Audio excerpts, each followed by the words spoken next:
This is Laurence Krauss and Richard Dawkins. They are famous atheists. Dude on the left invented the word meme. I respected the hell out of both of them for many, many years, but I'm sad to say that these two guys have just gone down the tubes hard.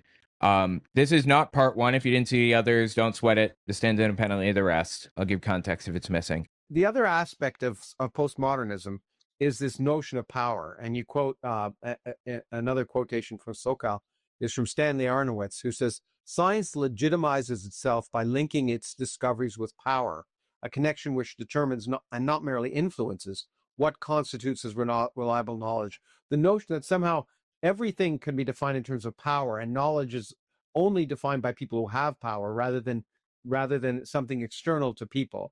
And you say this attitude exemplifies the hubristic aggrandizement of human power, arrogating to mere humans a quasi-divine dominion over nature itself. And as with Lysenko's determination to overrule science if science conflicted with Marxist-Leninist theories, if reality is a mere social construct, society has the power to change reality. And now you come in, you would say that you would argue that legally declaring a man to be a woman just because he wants to be a woman. That's not what's happening, like literally at all. That's not even close to what's happening. These people are disgusting. Has much in common with the perpetual motion joke and the calendar rides joke.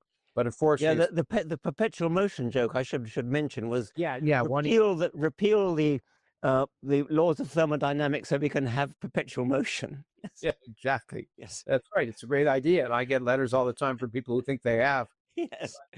Unfortunately, that's the curse of being a physicist. But you get letters from people that claim that they have repealed the laws of perpetual motion. Okay.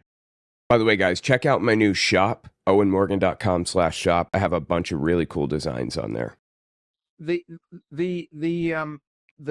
depth of the main point is that there is a well-defined definition of sex, which we'll get to, but the intrusion of it is real. And you point out that the American Medical Association in 2023, and I should say, we have a number of articles in the book by doctors talking about this intrusion in gender-affirming care, as well as the definition of sex.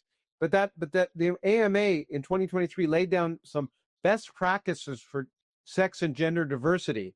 Medical students would be taught that both sex and gender are socially constructed, and quote, okay, who said this? It is appropriate to affirm each individual's self-determination regarding both sex and gender labor. Okay, I don't know who said this, but they're incorrect. Sex is not a social construct. See how simple that is? Is this the prevailing opinion of the scientific movement, or the scientific body of knowledge or whatever? Does everybody think that this is the case, that sex is a social construct? Are you the only truth teller out here? I don't know of a single person that actually believes this, that sex is a social construct. Does anybody in my chat think that sex is a social construct? And this is and you ask the question: are we seriously training a generation of young doctors to think that the sex of a patient is a matter? Brent A says sex is a social construct. Why? Tell me why. I don't. Maybe we're using it in a different. I got an ad where we're saying yes or no. Do you think that sex is a social construct, not gender, but sex? Is sex a social construct? Maybe we're using the word differently, because my understanding is that is like your literal, like your chromosomes and your whatever. Sex is the biological representation, and gender is the psychological representation, right? And sometimes they're incongruent gametes, yeah. Sometimes they're out of sync with each other. And when that happens, people try to put them in sync with each other. I don't know of anybody who unironically disagrees with me on that. Brent A, please, elaborate if you disagree with what I just said. I would be willing to bet that if you disagreed with me, the disagreement would not be, it would be on my definition of sex, not like that it is not or that it is a social construct or whatever. You said read Judith Butler, but I'm on air talking to people right now. I can't. All right, here, let's try this. Let's do it this way. Construct. Let's see. There are arguments that biological sex is at least partially a social construct, though this is a complex and debated topic. Here are the main arguments. Biological complexity beyond binary categories. So, okay, so argument one, it's not binary, it's bimodal. And I agree with that, of course. Historical and cultural variation. Different societies have recognized varying numbers of sex and gender categories throughout history. Some cultures have traditional third or fourth gender roles that complicate Western binary thinking. Okay, this does not invalidate what I just said. This is just interpreting the word sex differently than how I and Laurence Krauss and Dawkins are using it. XX males exist, as in XX AM assigned male at birth. Right, it's bimodal, not binary. It's bimodal, but it is a biological reality that you are this thing or that thing or whatever. That doesn't invalidate the fact that it's a literal, actual, physical representation, right? Like sex is the physical representation versus the psychological representation. So what you're saying does not disagree with what I said. It's in sync with what I said, with the way that I'm using the word. The fact that physical identification is not wholly accurate is not the fault of trans people. I'm not talking about physical identification either necessarily. Again, I'm talking about it's like the difference between the calendar and the fact that the sun that the earth goes around the sun, right? Like the rotations around the sun every certain set period of time is a reality, an actual measurable reality. And the calendar represents that reality, but is not a reality itself in that, like, we socially constructed it, right? I don't think anybody is in disagreement here. And I think that Laurence Krauss's interpretation of what he's reading is disingenuous and also does not represent anything that anybody believes here. Sex is way more complex than just male or female, but it's not socially constructed. Right. Yeah, 100%. That's right. I don't think gender is fully socially constructed either. Look at a member of the trans community who cannot stand to be in the body that they're in and would be willing to go as far as to just take a knife and start cutting things off. That level of desperation to be in alignment with who they actually are. That is not indicative of a social construct. There is something really there, right? Hold on, I'm like, sex way more complex, just male, female, not socially constructed. Gender is, they're definitively related. It's not it's not orthogonal. Okay. Anyway, the point is that I think that it's at least partially socially constructed. The gender norms are socially constructed, but like wearing a dress or taking out the trash for men and doing the dishes for women. But it's not entirely socially constructed. That's my interpretation. Anyway, I mean, these are conversations that can be had and decisions that can be made by scientists. And this guy is bitching about the fact that it's being discussed at all. That's the bottom line here. Of individual choice, not merely an anatomical and physiological reality. And what's crazy about this is if you ask almost all patients, they would know the answer to that right away. And it's scary to think that their doctors don't. God, just give it a fucking rest, brother. I believe that everyone agrees on this subject. We're just using terms differently than each other is the hang-up, and he's trying to take advantage of that.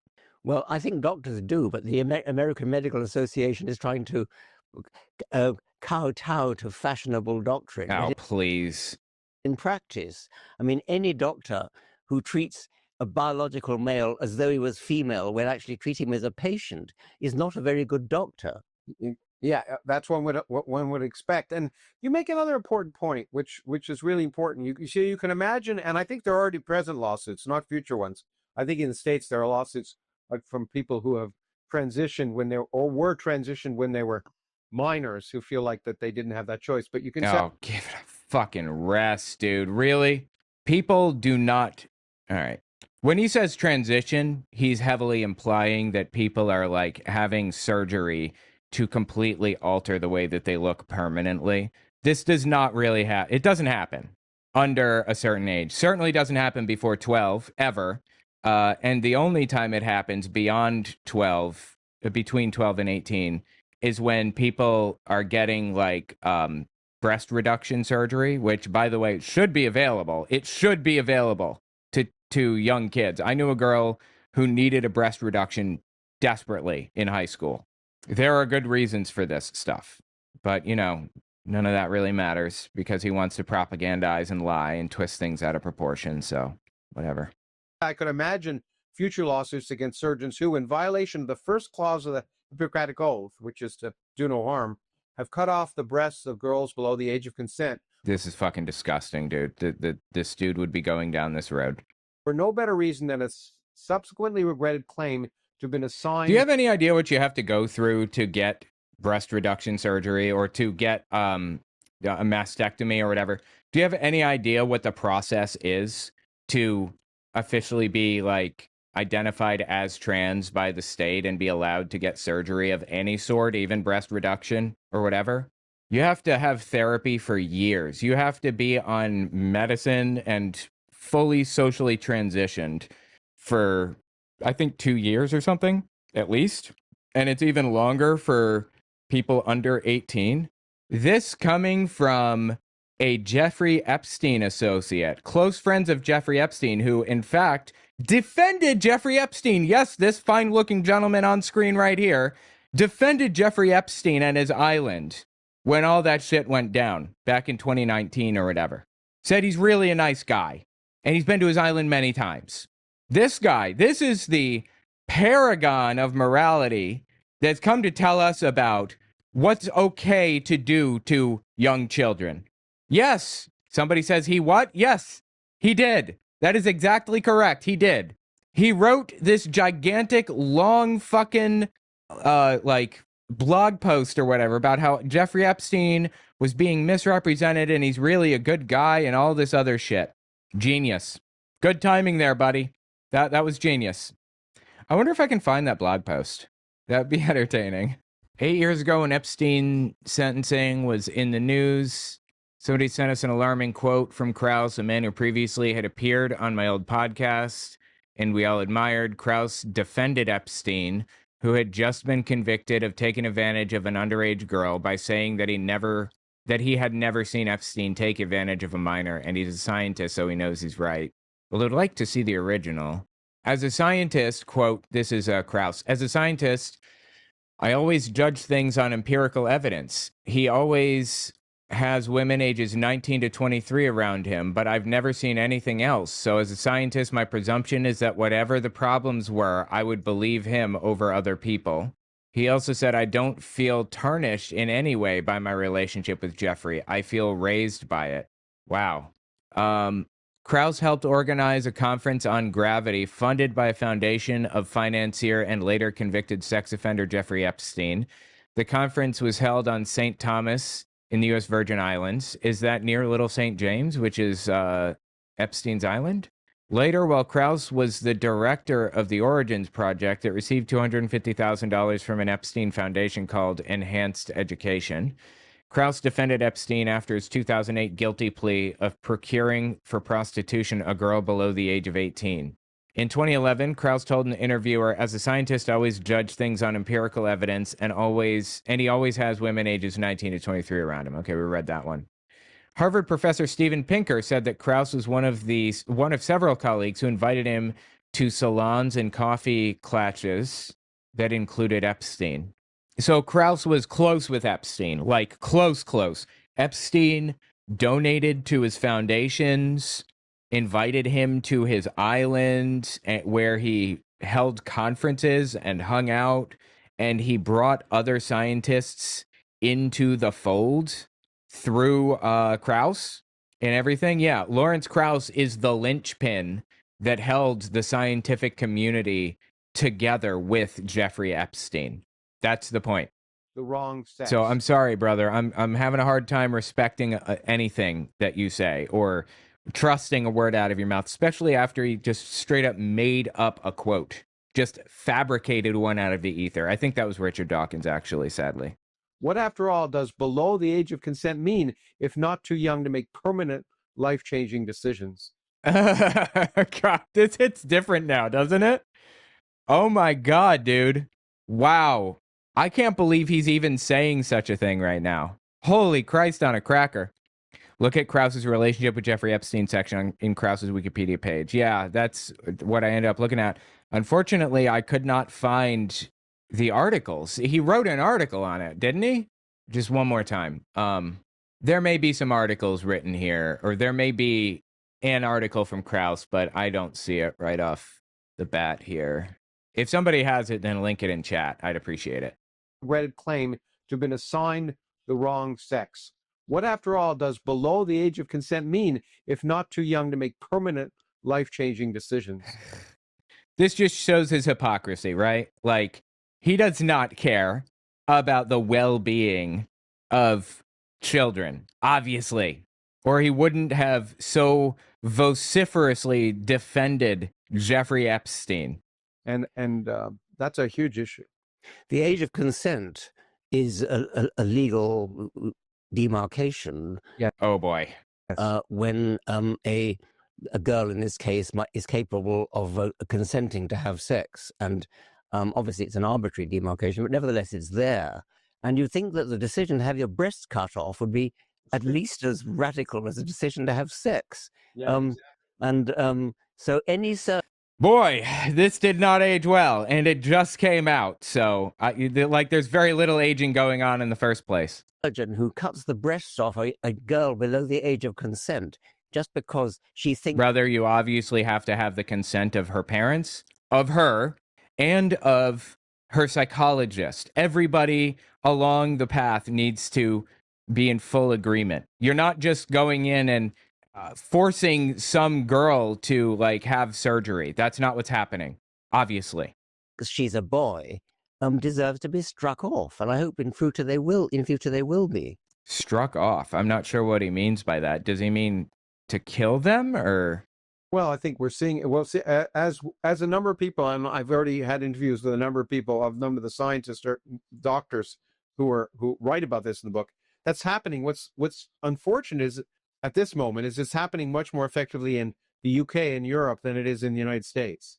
The United States is behind the curve. You mean the opposition to that is yeah, the opposition. Yes. Exactly, yeah, is with the Cass report and other reports in the UK and others pointing out that basically gender affirming care, that children should not be, life-changing decisions should not be made on children. Boy, what an awkward thing for him to have brought up, right now of all moments.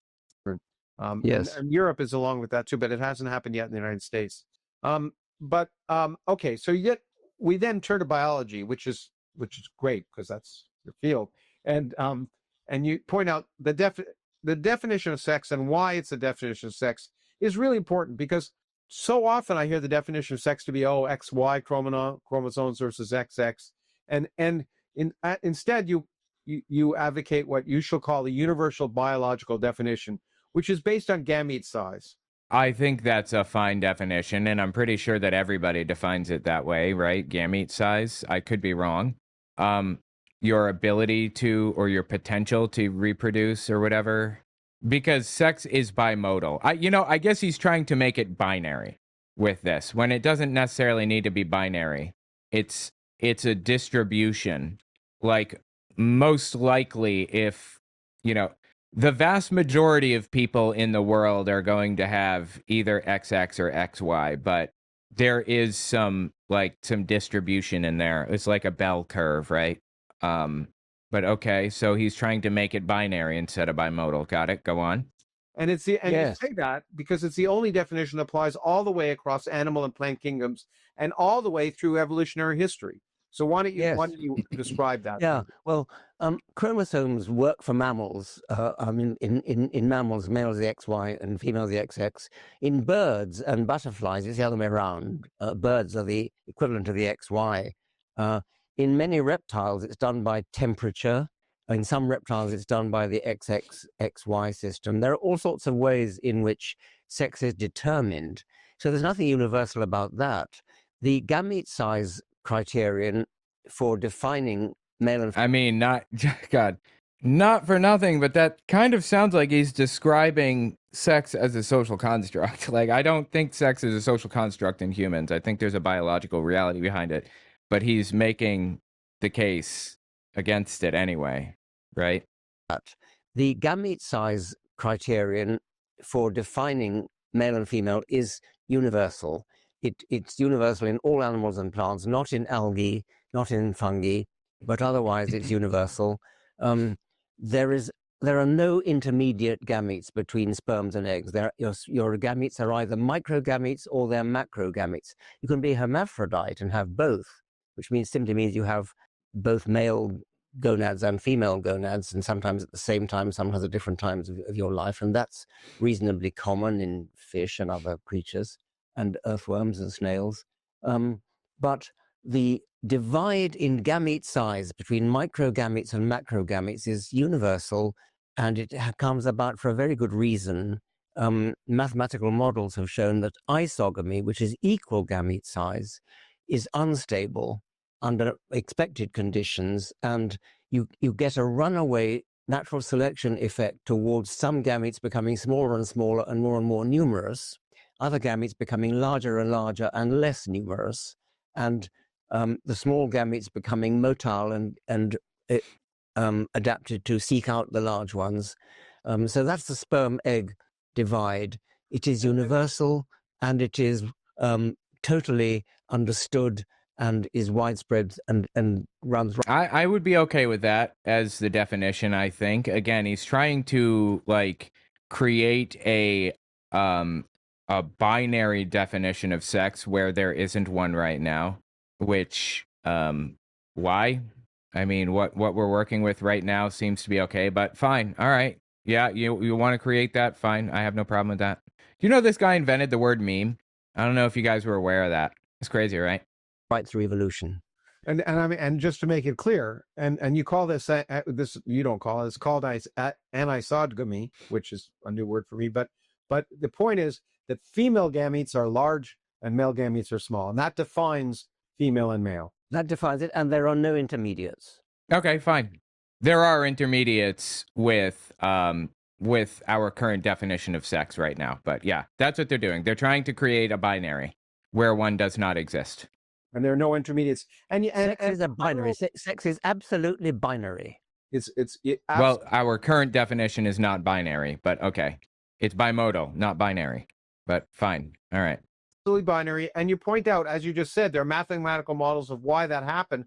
And it's basically economics. Do you want to go through any of those arguments, a part of Parker and others? I could. Isogamy is a system that you get in some algae where the gametes are of equal size, and so the costs of making a zygote, making a new individual, are borne equally by both parents. So there's an economic fairness about that they both contribute an equal amount. The unstable runaway towards anisogamy leads to one sex being the economic provider, namely the female sex, the egg sex, the ovum sex. The other sex just contributes DNA.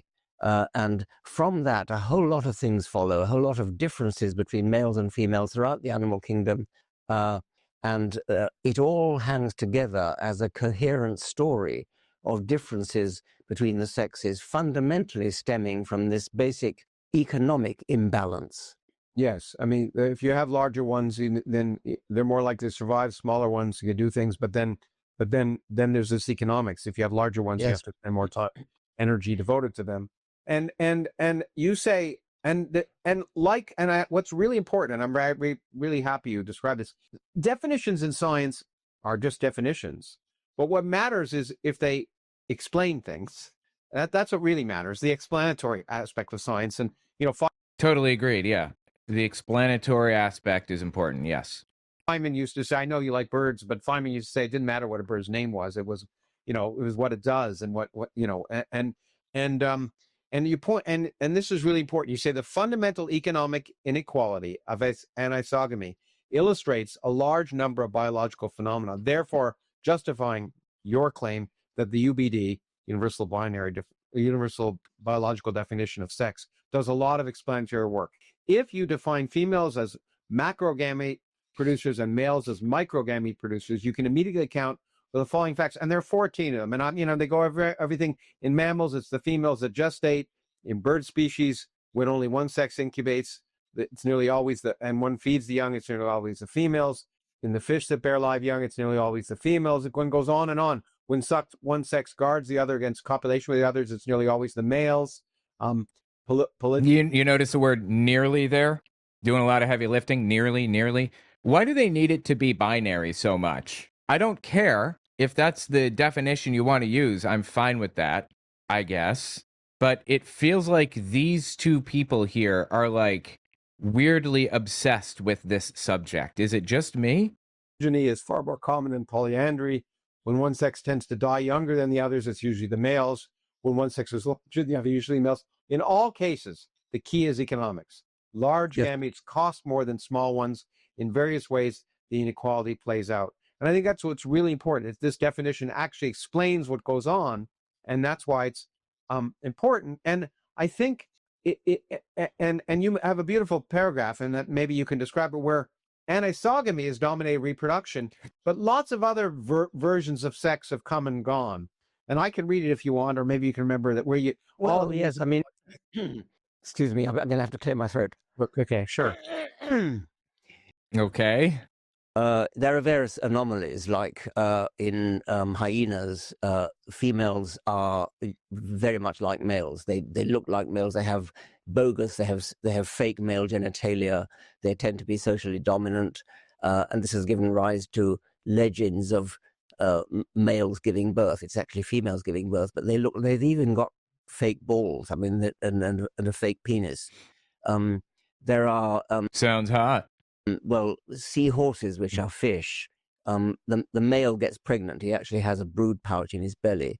And you might ask, well, how do you know it's the male? Why not define the male as the one who, define the female as the one who gets pregnant? But then you would lose all the other explanatory, those 14 things that you mentioned. I don't know quite also, what. I wanted to go back to that but you also pointed out that things change in time. Let me read your paragraph, because it was very liberating for me. Anisogamy has dominated reproduction, mating systems, and social systems for probably 2 billion years. All other ways to define the sexes fall afoul of numerous exceptions. Sex chromosomes come and go throughout evolutionary time. Profligate gametes spewing into the sea gives off to paired off copulation, and vice versa. Sex organs grow and shrink and grow again as the eons go by. So, I mean, a lot of these other, and you say harem systems change place with faithful monogamy, psychological concomitance of sex. Dude is making the argument for me here. Like, yes, sex is bimodal, and it's not universal across like every species or whatever, obviously. And he's desperately trying to redefine it. Like, that's what's happening. It sounds to me like these two people have accepted that sex is not binary, and that kind of sticks in their craw, and they're trying to change it. Again, I don't care. Go ahead. Try to change it if you want, but it doesn't. It feels like what they're doing is they're acknowledging that, like, the woke leftist mafia, the gay mafia was correct all along. Sexuality changed like the wind. And so lots of other definitions change biologically with time. And what's really important. And you say that is all you need to know of sex differences, and all you need to know. One sex produced gametes and are much smaller and more numerous than the other. And you say, as Keats might have only slightly exaggerated if he'd been an evolutionary biologist. So the other definitions all are time dependent in some sense, and often species dependent. Right, because they can switch between male and female sometimes depending on the species and all that. Yeah. But this gamete, this description is not. And you mentioned the seahorse, but the other one you often you talk about, because a lot of enthusiasts love to talk about anemone. Enthusiasts, okay. That's the clownfish. The anemone fish. Fishes, those clownfish that love to be around. Well, they're serial hermaphrodites. I mentioned hermaphrodites earlier. Snails and earthworms are simultaneous hermaphrodites. These fish are serial hermaphrodites. But I know. Which means that they change, I guess, between the gender or between the sexes, and most of the time they are both. Is that, I think I'm reading this correctly. They're great favorites of the sexist non-binary lobby, but they're just Who said sex is non-binary? I mean, it's not binary, it is bimodal, but I don't know, with that term it seems like he's implying that it's just kind of up in the air. It's like you shake a bag and you pull randomly. There is no distribution of any sort. It's bimodal though. Hermaphrodites. I mean, they're serial hermaphrodites. Am I the only gender abolitionist here? You might be. I don't think that, like, society has very much changed. Is very much responsible for our perception of gender, but not solely. Like, it's not entirely a social construct, obviously, or trans people wouldn't like be so desperate sometimes to be who they really are that they will go to extreme lengths. I think that we can both agree to that, right? That trans people exist and they're experiencing a reality that is different from mine and yours. And you point out that when it's true that when one dies, the dominant male becomes female. Well, what does that mean? Well, that means that dominant male, if it becomes female, suddenly starts to produce eggs instead of follows the definition of what is a female, not because it wants to be a female, it starts to produce eggs, and before that it had produced sperm, and that therefore that defines. So it's in the case of clownfish, yes, they can change their sex, but it's still binary. Yes, exactly. And that's a really important point. And you actually talk about someone who I once had at one of our Origins events, and Fausto Sterling, who's argued that there's a sexual continuum, but you point out that there really isn't. It's binary. Yes. And of course there are genetic, one could say mutants, if you want to call it that, at a very, very small level. But if you right, okay. So this is the argument that Jerry Coyne put forward, that the normal expected operation procedure or whatever is that we're going to be born with 5 digits on each hand. Everybody's born with 5 fingers. There are some cases where people are born with 4, some where they're born with none, but in standard practice, if everything went as planned, I guess, people will be born with 5 digits.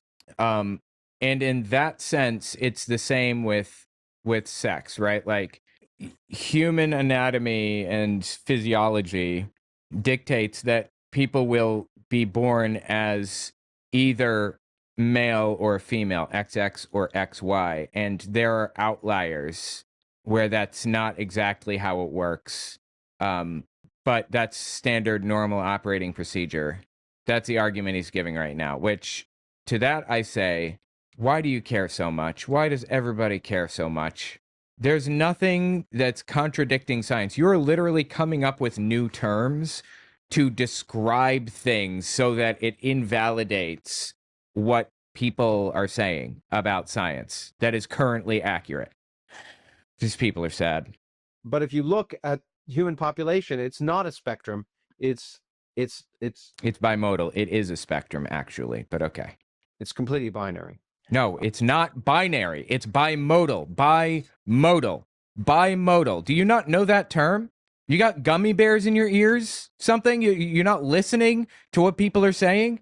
I have the analogy of trying to draw a bar chart, a histogram. Yes. The number of unambiguous male babies and unambiguous female babies. If you represent those on your histogram as the twin towers of the World Trade Center, then the intermediates, if any, the intermediates would be the height of a medium-sized molehill. Sure. Yes, but it is bimodal, of course, right? So you're acknowledging that there are exceptions here, and that's why it's not binary.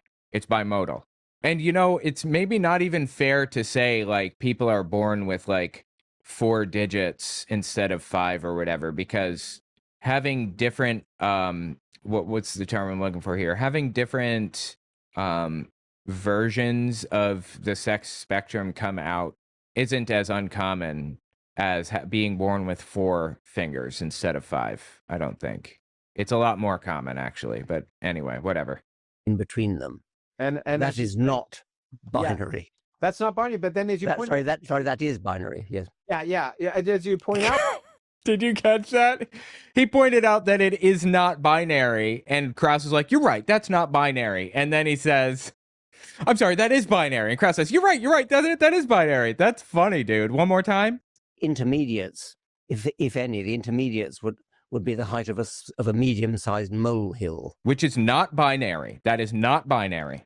In between them, and that is not binary. Yeah. Correct. That's not binary. But then, Yeah. Okay. Yes, that's correct. It's not binary. That is binary. Yes. Yeah. As you point out, even that's an over. These poor dumb fools. I'm sorry. I'm not the guy that's always going to be bagging on people. Okay. I'm not going to do it. I am not that person. Estimate. The true figure is 0.